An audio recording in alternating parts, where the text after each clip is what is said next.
Kaum muslimin muslimat, bapak-bapak, ibu-ibu, rahimani wa rahimakumullah. Insyaallah ta'ala sebentar lagi kita akan memasuki bulan mulia, yaitu bulan Ramadan tahun 1000 Masehi. Mudah-mudahan Allah Subhanahu wa ta'ala berkenan mempertemukan kita dengan bulan Ramadan, mengampunkan dosa-dosa kita, memudahkan kita untuk mengisi bulan tersebut dengan segala bentuk amal soleh. Allahumma amin. Kata-kata yang cukup ringkas, tapi bagi saya pribadi dan tentu memiliki makna juga bagi kaum muslimin insyaallah ta'ala, bahwa memang segala sesuatu itu butuh persiapan. Subhanallah, di dalam agama kita ibadah-ibadah pun membutuhkan persiapan. Rasulullah sallallahu alaihi wasallam ketika mengajak para sahabatnya untuk berjihad, apakah tiba-tiba diumumkan langsung serta-merta beliau dan para sahabatnya keluar dari kota Madinah dalam hari itu juga, ataukah beliau mengumumkan kepada para sahabatnya jauh hari sebelumnya?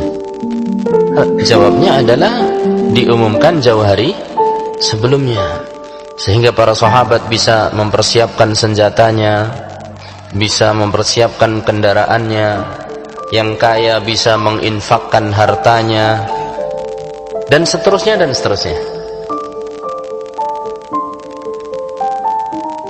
Ibadah ada yang membutuhkan, atau ibadah itu membutuhkan pengorbanan. Seperti tadi saya contohkan jihadnya Rasulullah sallallahu alaihi wasallam dan para sahabat, butuh pengorbanan. Kira-kira yang dikorbankan apa saja itu? Yang siap dikorbankan kalau jihad itu? 1, harta. 2, nyawa. Berarti nyawanya disiapkan. 3, bekal, masya Allah, ya kan? Apalagi 4, tenaga. Lainnya nggak ada tenaga ya, narik panah aja kejengkang dewek, ya kan? Jadi fisiknya disiapkan, mentalnya disiapkan, tenaganya disiapkan. Fisiknya dikorbankan, tenaganya dikorbankan, mental juga dikorbankan, harta juga dikorbankan. Segala sesuatu butuh pengorbanan. Baik, kalau zakat, apa yang kita korbankan? Harta, masya Allah. Nah, demikian juga puasa. Puasa itu butuh persiapan untuk kita korbankan. Ada hal-hal yang harus kita persiapkan untuk kita apa? Korbankan. Kalau boleh dikelompokkan itu hal-hal yang disiapkan di dalam ibadah, itu ada jiwa, ada apa? Raga. Ada badan, ada jiwa. Jiwa itu jiwa, ya. Raga itu badan kita. Termasuk nanti ada harta. Jadi jiwa, raga, harta. Itu secara garis besar. Dalam menghadapi puasa pun kita harus mempersiapkan hal-hal tersebut. Jiwanya kita siapkan, raganya kita siapkan, harta pun perlu nggak disiapkan di bulan puasa? Perlu kita siapkan. Walaupun masya Allah Kadang di bulan puasa itu betul-betul terjadi pengiritan. Pengiritan atau pengorotan? Pengorotan. Pengiritan atau pengorotan kalau di bulan puasa niku? Lebih ngirit atau lebih ngorot, Pak? Ngirit insyaallah nggih. Kita mampir ke masjid dapat takjil plus nasi kotak. Kadang nasi kotaknya nggak cuma apa? Sekotak. Mlebune paling cepat ke masjid, pulangnya paling lama, gitu. Sehingga ada nasi kotak sisa. Ini bisa kita bawa pulang untuk sahur. Ini kan pengiritan. Jadi memang bulan puasa butuh persiapan jiwa, persiapan raga, dan persiapan apa? Harta. Persiapan harta itu untuk apa tadi? Untuk buka, untuk sahur. Karena kita juga punya anak-anak kecil yang kadang butuh dimotivasi. Ayo nak, nanti sahurnya pakai ayam, ya. Nanti bukanya pakai apa? Sayur kesukaanmu. Ayo nak, puasa. Nanti kalau bisa puasa 3 hari berturut-turut, tak kasih es krim yang harga 10 ribuan. Misalnya begitu. Nanti kalau 30 hari puasa, kita kasih balon yang biasa dijual gitu. Sebulan puasa hadiahnya apa? Balon. Wah, anak kecil itu seneng banget. Tapi tetap butuh persiapan harta. Ini tidak akan kita bahas. Mudah-mudahan Allah memudahkan untuk kita semuanya. Allahumma amin. Juga butuh persiapan apa tadi? Fisik. Orang puasa itu butuh persiapan apa? Fisik. Kalau fisiknya ambruk, tidak bisa puasa. Ada seseorang masuk di bulan pertama puasa, itu rasanya sudah mak pleng, ya, keringat dingin gobios keluar semuanya, kepala muter-muter. Akhirnya manggil-manggil apa? Keluarganya, dek, tolong bikinkan kopi, misalnya begitu, ya kan? Nah, itu yang terjadi pada saya beberapa waktu yang lalu tidak salah, ya. Jadi kerasa apa? Pusing, pas kepala lagi apa? Pusing sampai 2 hari mungkin saya tidak puasa. Keringat dingin semuanya keluar. Ini kalau seperti ini tidak bisa puasa. Untuk duduk bumi terasa berputar, tidak duduk perut juga terasa berputar-putar. Jadi sudah mual-mual begitu. Allah musta'an. Jadi ternyata puasa butuh persiapan apa? Fisik. Makanya kegiatan-kegiatan yang menyita tenaga, kalau memang tidak begitu diperlukan dan bukan pekerjaannya, itu agak dikurangi. Makanan-makanan yang sekiranya mengganggu kesehatan badan, mendekati bulan puasa itu agak dikurangi. Sing seneng es agak direm, ya, supaya apa? Nanti badannya apa? Sehat. Dan seterusnya dan seterusnya. Baik, ini tidak akan kita bahas terlalu panjang. Persiapan yang ketiga tentu persiapan jiwa. Nah, ini di dalam puasa sesungguhnya yang lebih dan lebih sangat dibutuhkan adalah persiapan jiwa ketimbang badan dan harta. Karena kalau jiwa ini enggak benar-benar siap, walaupun puasanya berhasil dari fajar terbit sampai matahari terbenam, maka belum tentu puasanya akan berhasil. Oleh sebab itu Rasulullah sallallahu alaihi wasallam bersabda, rubba shaimin, betapa banyak orang yang berpuasa, lam yakun min siyamihi atau laisa lahu min siyamihi, dia tidak mendapatkan dari puasanya illal ju' wal 'atash, kecuali lapar dan dahaga. Loh, dia berhasil lapar loh dan berhasil dahaga, artinya kuat menahan lapar, urusan perut, dan kuat menahan dahaga, urusan apa? Ronggongan, ya. Tapi ternyata kata Rasul Shallallahu Alaihi Wasallam, dia cuma dapat itu, dia nggak dapat pahala puasa. Kenapa?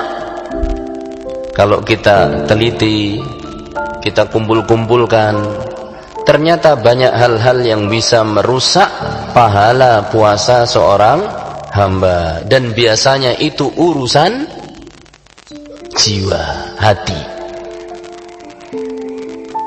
Dia bisa nahan minum, bisa nahan makan, tapi ternyata jiwanya tetap menggoda, sehingga melanggar perkara-perkara yang seharusnya tidak boleh dikerjakan ketika dia sedang puasa. Mendorong terus untuk berbuat kemungkaran.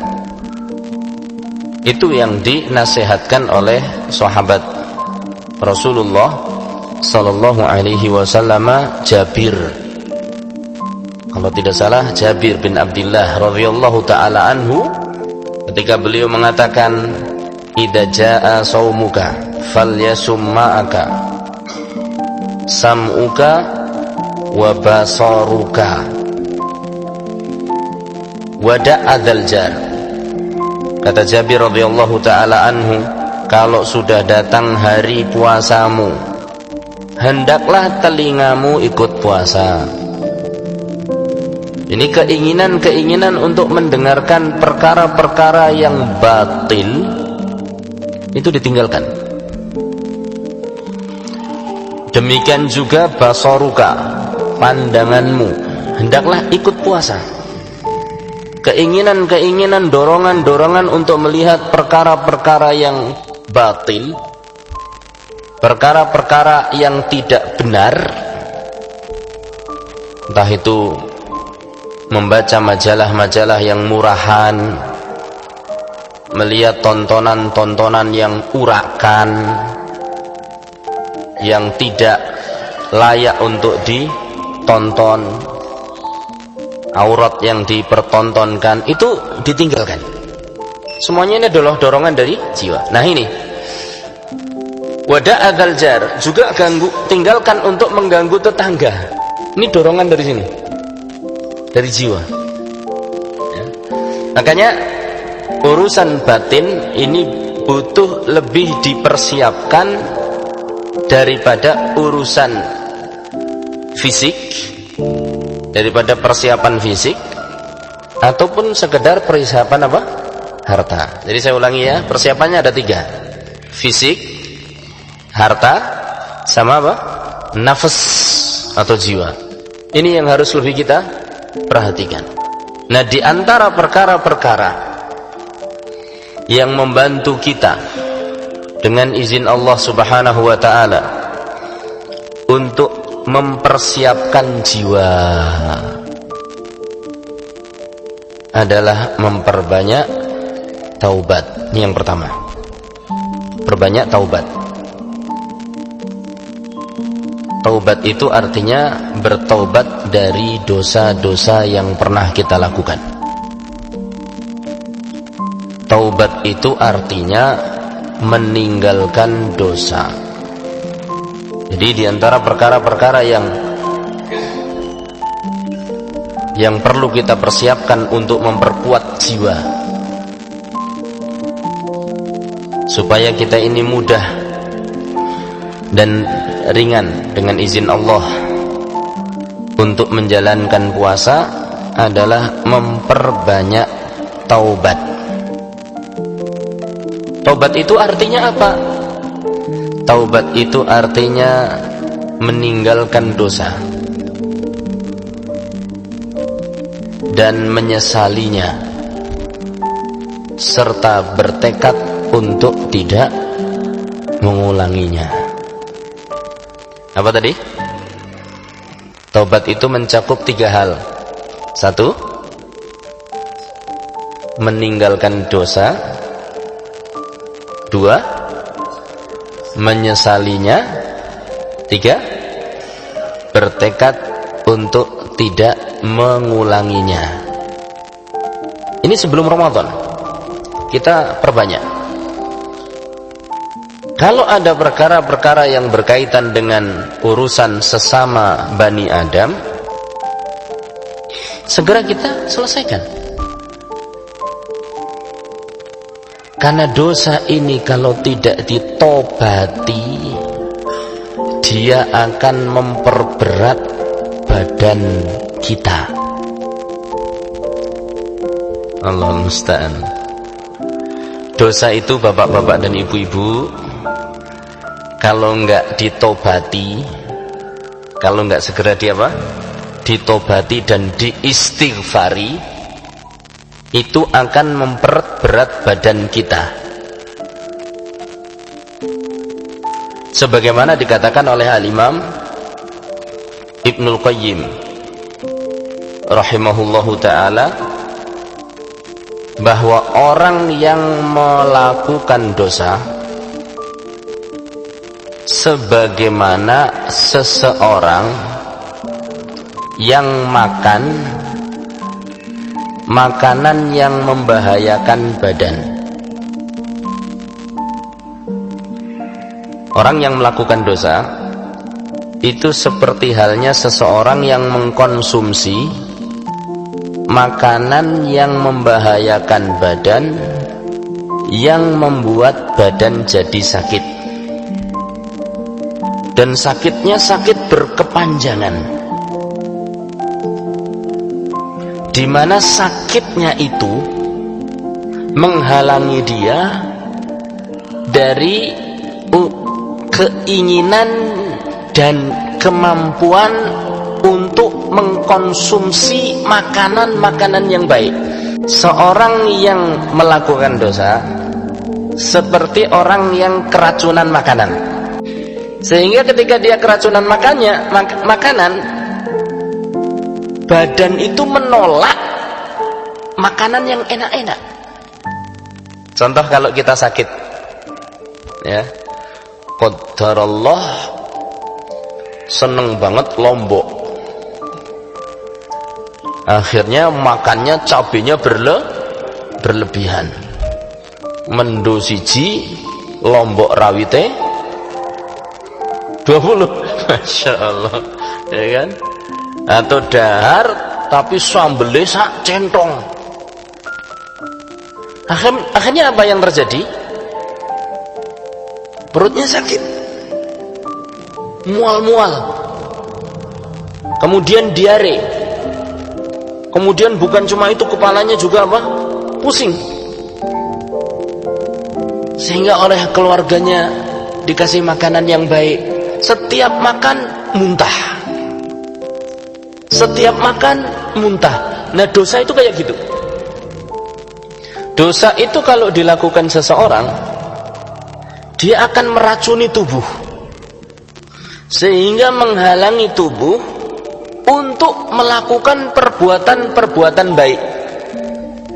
Coba bayangkan kalau kita masuk bulan Ramadan tapi tubuh kita masih penuh dosa. Kita masuk bulan Ramadan tapi tubuh kita masih penuh dosa. Apa yang terjadi?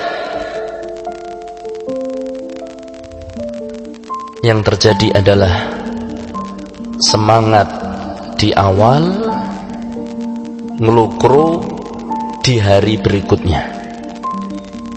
Maka tidak heran kita kadang merasa semangat di awal Ramadan, di pertengahan Ramadan sudah ngelukro. Hari pertama sholat maghrib paling depan, di belakang imam maksudnya, ya. Hari kedua ya masih alhamdulillah, lama-lama hari berikutnya shaf kedua, hari ketiga soft berikutnya. Ini sering jadi guyon para ustadz ya. Softnya semakin apa? Maju. Kenapa? Jamaahnya lama-lama mundur, sehingga akhirnya tidak masuk lagi pintu masjid. Kemana? Tadinya penuh masjidnya, sekarang masjidnya tinggal berapa? Separuh. Ini ada apa sebetulnya? Kita tidak menuduh saudara kita, tapi itu coba untuk diri kita sendiri. Kenapa ya di awal Ramadan kok semangat, tapi lama-lama kok ngelokro? Itu karena banyak dosa yang belum kita taubati, sehingga badan terasa berat. Seperti orang yang makan sebuah benda yang berbahaya, sehingga menimbulkan penyakit yang berkepanjangan. Makanan-makanan yang lain pun akan tertolak oleh lambung, dimuntahkan. Orang yang melakukan dosa belum ditaubati, itu badan akan berat untuk melakukan ketaatan. Ini persiapan jiwa yang harus kita lakukan. Berarti perbanyak taubat. Dan teori semacam ini bukan teori bohong-bohongan. Ini banyak testimoninya. Testimoni ini apa? Apa? Kesaksian. Ya, banyak kesaksiannya. Di antaranya yang saya nukil di sini adalah dari Imam besar Sufyan Ats-Tsauri rahimahullahu taala. Dan ini pernah saya sampaikan kalau tidak salah di majelis ini juga, menjelang Ramadan juga. Tapi tidak masalah, ini untuk mengingat-ingat kembali bahwa jiwa itu perlu dipersiapkan. Di antaranya adalah dengan taubat. Apa kata Al-Imam Sufyan Ats-Tsauri? Hurrimtu qiyamal laili. Aku terhalangi dari melakukan salat malam. Khamsata ashhur. Selama 5 bulan. Selama 5 bulan Imam Sufyan Ats-Tsauri kesulitan melakukan apa? Salat malam. Kita berapa bulan? Kalau 5 bulan saya mirip dengan Sufyan Ats-Tsauri.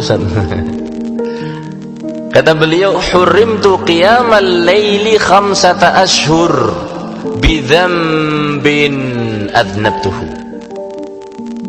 Aku terhalang untuk melakukan sholat malam selama 5 bulan. Masya Allah. Allah musta'an. Gara-gara satu dosa yang aku kerjakan, kata Imam Sufyan Ats-Tsauri. Sehingga jamaahnya pun heran dan bertanya, wa madzaka ya Imam Sufyan Ats-Tsauri, dosa apa yang kau perbuat sehingga engkau terhalangi dari sholat malam selama 5 bulan? Ini bedanya orang zaman dulu dengan zaman sekarang. Kalau ditanya dosa apa, itu bisa dikira-kira. Nah, kita ini gimana ya? Kira-kira dosa apa ya? Mbuh ya. Nah, dosanya wakeh. Dosanya sudah banyak. Jadi metaninya itu terlalu apa? Sulit. Metani itu kalau bahasa Indonesianya apa? Mencari-cari kutu di tengah rambut ya. Itu kesulitan. Ini kutu yang mana yang menyebabkan gatal? Saking akeh tumone. Kutu nampak tumone itu? Tumo atau kutu ya sama ya. Kalau orang dulu gatalnya sebelah sini. Nah ini dia, ini selesai. Ketika ditanya dosa apa, kata Al-Imam Sufyan Ats-Tsauri, perhatikan ini untuk bapak-bapak dan ibu-ibu. Ra'aitu yauman rajulan. Suatu saat aku melihat ada seorang pria. Ia beki, sedang apa? Nangis. Sedang nangis. Apa kata saya di dalam hati? Kata Imam Sufyan Ats-Tsauri, orang ini sedang riya, pamer nih, supaya dianggap oleh orang lain itu nangisan, hatinya lembut, supaya dianggap gampang nangis karena hatinya lembut. Itu yang dibatin oleh Imam Sufyan Ats-Tsauri. Batin olo, batin elek, berprasangka buruk. Akibatnya 5 bulan tidak bisa sholat malam. Bapak-bapak, berapa banyak batinan Allah kepada istri panjenengan? Mungkin itu yang menghalangi kita kadang jadi terlambat sholat berjamaah. Berapa banyak ibu-ibu batin Allah kepada bapak-bapak, sehingga ketika ditanya sudah baca Quran belum bu? Belum. Alasannya repot ini, padahal karena batin Allah. Ini testimoni kesaksian dari Imam Sufyan Ats-Tsauri bahwa dosa menghalangi ketaatan. Maka kita berusaha untuk bersihkan dosa sebelum masuk bulan Ramadan. Banyak bertaubat, banyak istighfar. Kita perbanyak hari-hari ini ucapan astagfirullah wa atubu ilaih, astagfirullah wa atubu ilaih, astagfirullah wa atubu ilaih, dan seterusnya. Kesaksian yang kedua dari Al-Hasan Al-Basri, ketika datang kepadanya seseorang kemudian bertanya, "Ya Aba Sa'id, aku ini sudah sehat, mau tidur itu sehat, sudah saya siapkan semuanya, air wudhuku saya siapkan, tapi dan tekadku untuk melakukan sholat malam itu kuat sekali, tapi ternyata aku ketiduran. Itu kenapa wahai Aba Sa'id?" Kata Aba Sa'id, "Qayyadatka dunubuka." Dosamu itu loh yang bundeli awakmu. Dosamulah yang memberatkan badanmu. Maka berbanyak taubat untuk menghadapi bulan Ramadan. Mudah-mudahan Allah Subhanahu wa taala memudahkan langkah kita kelak untuk mengisi bulan Ramadan. Allahumma amin. Wa sallallahu ala nabiyyina Muhammad walhamdulillahi rabbil alamin. Subhanakallahumma bihamdika asyhadu an la ilaha illa anta astaghfiruka wa atubu ilaik. Assalamualaikum warahmatullahi wabarakatuh.